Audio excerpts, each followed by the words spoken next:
Good morning and happy Friday. Normally, I do this video on Sundays. This is my Clearing the Bases weekly episode uh, where I just cover a bunch of topics that I didn't either didn't have time to cover during the week or they didn't rise to the level of their own video. Today's main topic does rise to its own level, but it's already been covered heavily by Rattle Pokemon. So I'm just going to kind of touch on some of the things he talked about and then point you to his video. Uh, it's Friday. It's the day after 4th of July. I am Sunday, going to a card show in Portland, Maine, probably. So probably put out a card show video Sunday afternoonish, and then Monday, Tuesday, Wednesday, I'm out of state. So I don't know if I'll have any videos during that time. Maybe a card shop video. We'll see. Okay, let's jump in, and I will share my screen, and we'll go through a bunch of topics here. Here we go. Okay. So last week I covered this story where actually let's talk about this off without sharing for a second. I covered the story that PSA rolled out their own vending machine, and a lot of commenters said that's not PSA's, that's owned by somebody else. Well, is it though? It's uh, it's a very interesting topic that Rattle Pokemon and Dan the Card Man have talked about extensively, and they have done a ton of research with my guy Auburn35 from Twitter. They have honestly, I wish I had seen all of this and done a video on it because it's one of the things that I love to dig into, and it's really really interesting. So here's PSA's post that tries to clarify that these vending machines are owned and operated by an external company who is a PSA dealer submitting raw cards to PSA. Blah blah blah. So then that seems to clear it up. It's not PSA owned. People are now happy, except Rattle Pokemon comes in and says, "Have you looked into this specific dealer, though, the person who's running this? Do you have any concern with Justin Rumpf's links to Will Jamett and Jesse Craig? What is the vetting process to become a dealer? Blah, blah, blah." We'll talk a little bit about these guys. But first of all, the mystery box, the boxes that, that these come in perfectly match the boxes that PSA is giving away at the National. So PSA had to have given or licensed these boxes to Justin Rumpf and Rattle Pokemon. I'm hoping to remember to share the video in the description to this, but either way, when you're done watching this video, go over to Rattle Pokemon's YouTube channel and watch his video on this topic. The detail he goes into and the things he finds are amazing. Um, so these boxes used to be, and here's the video. This machine is linked to so many bad things, which is true. PSA used to have on their website, and I'm going to skip ahead here to Auburn 35, discovering that the mystery box was on PSA's website. Mystery boxes unlock complimentary graded cards, PSA merch, hobby packs, and so much more with PSA's mystery box vending machine. And there's the box that was in the vending machine that PSA claims they don't own. Here it is. And now it's gone. It's no longer there. It used to be between here and here. And so I went to their website, and sure enough, it used to be between here and here, and it's gone now. So they have removed the mystery box vending machine from their website. This feels like damage control. So uh, the Will Jamett and Jesse Craig, I mean, they just look here. You've got this sports card radio post about them trimming cards. Uh, there's a lot of evidence on that. Jesse Craig used to be employed by PWCC. Now he started his own company. They started their own Heroes of Sport brand, which was like it was a hot box with no checklist.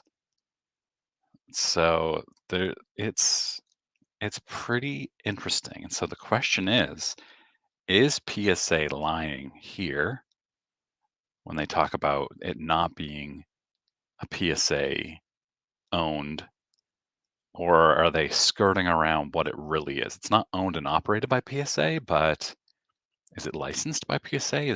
There's some connection there. It's not owned, operated, or controlled. I can just see Nat Turner saying, let's say it's not owned, operated, or controlled by PSA because that's true. But here's what is it? How is PSA involved? It's very clearly an involvement when we talk about the box. The Rattle Pokemon also discovers that there is a video of in a PSA booth with the same exact branding and a vending machine like the one they have at some card show somewhere. Plus the boxes matching. It's pretty crazy, you guys. So I want to know what you think. Is PSA telling the full truth here? I don't think they are. All right, moving on. I received a private message from this person, M. Jordan A. Goat, on Instagram, saying, "Hey, you should look into this issue." And he posted about it here.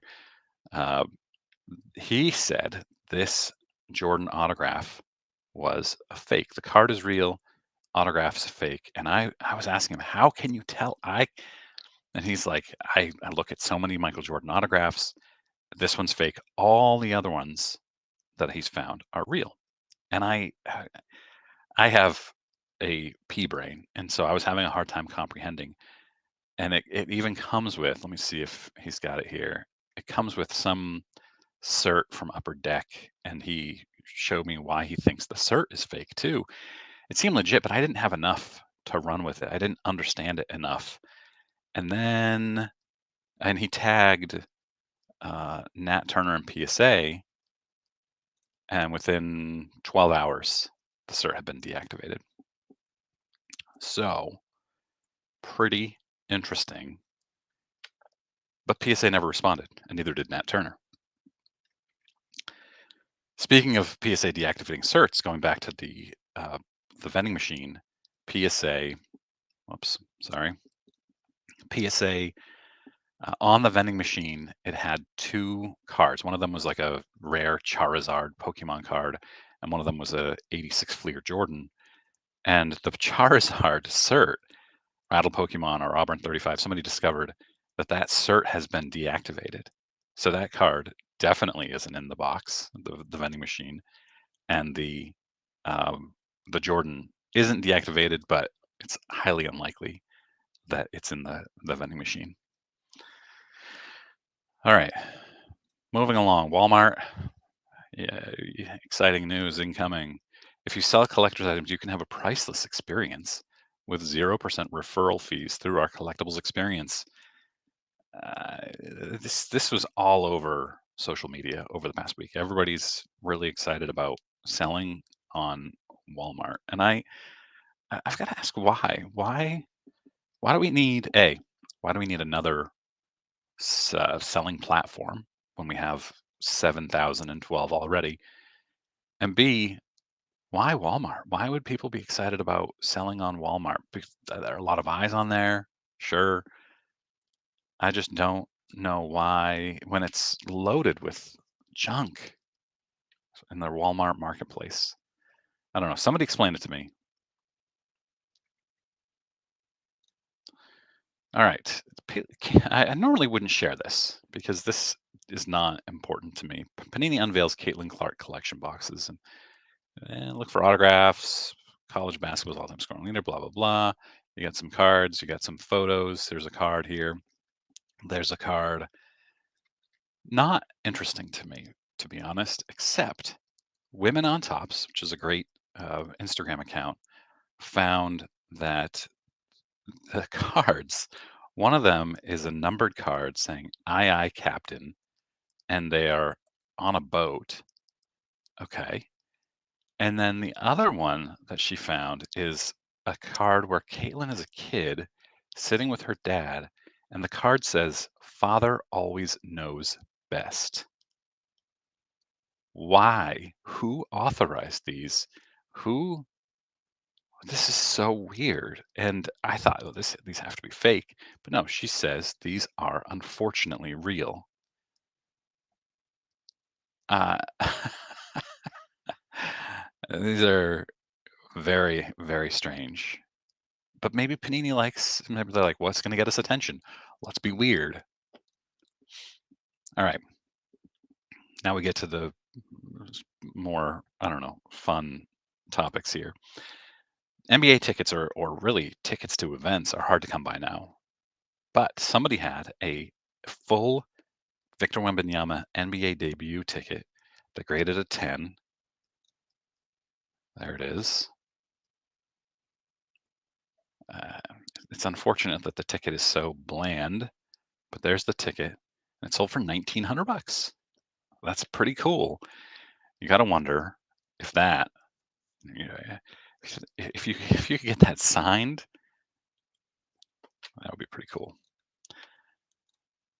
All right, a couple of wow, my tape measure falling off my desk here. A couple of Leland's auctions. I don't usually highlight Leland's auctions, but they had a couple cool ones.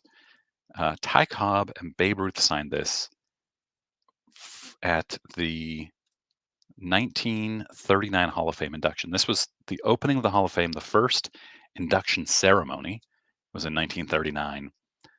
They were, of course, they had the first Hall of Fame announcements in 36, I think, if I remember correctly. But the first ceremony, the opening of the Hall of Fame, happened in 1939. And so this is from that. And this is a ticket from that event that was signed by Ty Cobb and Babe Ruth.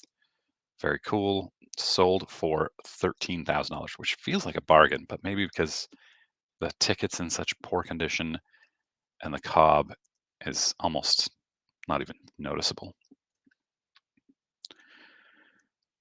Speaking of Babe Ruth, you got a 1915 Red Sox team photograph, type 1, with Ruth right here. And some of these guys are wearing Red Sox jerseys, uniforms, but some of them are not. And if you know why, let me know. I couldn't figure that out. Maybe it's just a scrimmage or I don't know. Anyway, sold for $178 shy of $100,000. Cool piece there. All right, collect reports on the Josh Gibson estate agreeing to long-term top deal with Topps. Company could produce Gibson autograph and memorabilia cards in the future. So they must have autographs that they're going to cut from things and sell to Topps, and then I didn't read the article to be honest, but and then do something with. So I thought that was interesting, at least. All right, card ladder indexes year to date. This is from M&T Trading. Most of these are down slightly, but you have this. I don't have a card ladder. I've actually been looking into signing up for a card ladder type of service. High Pop feels like it's like a junk wax index, maybe. And then tennis is up 29%, which I found interesting. And I wonder what is in these indices. Yeah. Uh, like modern down slightly, ultra modern down a little bit more. The worst entertainment, golf, wrestling, hockey, UFC, MMA, but like pre-war vintage down 1%, not a huge deal. Um, Vintage down 5.5%. I just thought it was interesting. I don't think it really tells anything. Here's my newsletter. My website is junkwaxhero.com. Make sure you're signed up. I put all kinds of updates in there. I write an essay most weeks, and it's free. Every Monday, put out a newsletter with stuff, and this week I put out two. And by the way, yesterday I put out a video on what I'm calling the uh, collection of envy, the attainable collection of envy 100. 100 cards that have I get jealous when I see that I want desperately. And I decided on a cutoff of $5,000. I'm going to just unshare for a second before I continue. Decided to cut off of $5,000, and that $5,000 is not really attainable for me. It's not something I'd be able to buy frequently. There are not many cards that approach $5,000 in this list, and I felt like I could save for a long time to get there. And there was a little criticism in there. $5,000 isn't attainable. I had to pick a cutoff, and no matter what that cutoff is, it was going to upset a lot of people. And if I had picked a cutoff of $500, there just aren't a lot of cards under $500 that are attainable, that I get jealous when I see. So I wanted it to be a list of 100 cards, and I could have picked 2,500, but that didn't sound like a good cutoff. So I went with 5,000. Uh, so uh, I will be make sure you subscribe to my newsletter because I will be putting updates on that list in here as well as doing a weekly video. All right, Pop Shop found that this diesel dispensary is selling what appears to be cannabis product with a Pop Shop art on it. And they never reached out to Pop Shop, didn't pay for it. So they are not happy about it, as you can imagine. And Paul Lesko says, hey, contingent fee IP attorneys are always an option. Contingent fee meaning that they'll only get paid if you win, and IP being, uh, my brain just broke. This always happens. It's so early in the morning. My brain breaks. Uh, IP is man, this is hilariously embarrassing now. I'm going to go Google this and I'll be right back.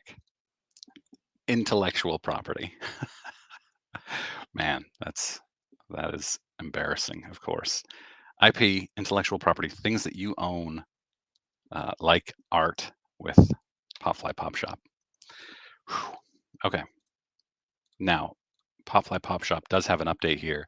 The Diesel Dispo did get back to them, and they said it wasn't their product, but a product from another company, and they have agreed to stop carrying it. So that's positive, but Pop Shops should still be going after this other company that's selling it, in my opinion. Uh, Heritage Auctions, Jackie Robinson, the only known Jackie Robinson game used bat signed by Jackie and dates to the 1955 World Series season, covered in ball marks and stitch impressions, coming up in their August auction. Very cool. Anything Jackie Robinson from the 40s or 50s is cool to me, so I wanted to share that. I will not be bidding on that. All right, let's get to the weird messages from buyers or sellers portion of this call. So this guy has on eBay an auction starting at $4.99 or best offer. So when you have this, what it means is the auction starts at $4.99, and if nobody has bid yet, you can put in an offer. And this person, this eBayer, offered $5 for it, and he counter offered at $13. Now remember, $4.99 auction, and the person knows it's an auction because they offered $5 on a $4.99 auction. But then the buyer says that's pretty messed up. $4.99 or best offer, and then you jack it up to 13. That's really messed up and false advertisement. And that if you do $4.99 auction or best offer, that means you expect it to go for more than $4.99. And $13 doesn't seem unreasonable to expect for an auction starting at $5. Um, yeah, and there's a lot of messages here, and I don't think Bill, the seller, comes across great in all of these, but I generally agree that this person, this buyer or wannabe buyer, was in the wrong here. All right, Rich had a card apparently, and he says the seller was trying to sell it for $1,600 in a PSA 10, and he says, uh, Rich says, "I can't find it. Can you show me where that comp is?" And the seller shows him, and he looks it up on 130 point, and not only was it not 1,600, it wasn't even 600. It had best offer accepted of $325. And this is why you need 130 point.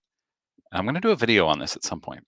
The sold listings on eBay are not only missing data, they are very misleading in various ways. And 130 point really solves that by showing you how much every card actually went for. And some of them on eBay look like they've gone for the sale price when they actually haven't. And I'll cover that in a video in the future. Make sure you're subscribed if you're not already. All right, here's another one. Uh, Holy God, this sold for $8. You single-handedly ruined the comps on this card. Ugh. And the seller says, not sure how I control people's bids. That's right.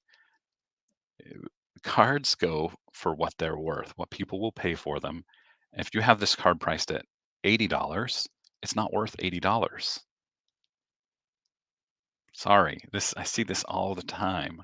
People upset that somebody auctioned off a card when they've had it sitting in a buy it now for 9 months, hoping somebody will overpay for it. Okay, Lou Gehrig's Luckiest Man speech. This ticket, autographed by Lou Gehrig, which is an amazing piece of history, sold for $95,600 10 years ago. And they ask, what would it sell for today? I don't know what it would sell for. $500,000, maybe a million. I just think it's an awesome piece of history. Luckiest man on the face of the earth ticket, autographed by Gehrig. And Will Stern hipped me to this. Hipped. I've never said hipped me to. That's as the kids say, hipped me to this. Legend of Zelda, never opened, still has the price tag on it. See, it just sold for $11,700 on eBay last week. So pretty cool. I love these old games. Super Nintendo was my jam, but I would love to have some of the old Nintendo games. I have two or no, I have three right now. Trying to collect a handful of the old ones, like the original Zelda and the original Mario Bros. All right, we're gonna end this on a happy note. MJ Melendez has been on the hunt for his one of one card since he first signed it. He signed it, put it in he sent it back to Topps to be put in a pack, and this kid pulled it. And MJ Melendez flew him out to a game and traded him for, I think this was the card the kid pulled, and this is the card that MJ Melendez traded to him, which you can't really see, but and then he also gave him a signed bat and some other stuff. Flew him out, free tickets, really cool. I love this. I don't know anything about MJ Melendez, but very cool story here. And we're going to end it on that today. Hope you guys have a great day. Let me know what you think about any of these topics. I appreciate your comments. Have a wonderful weekend.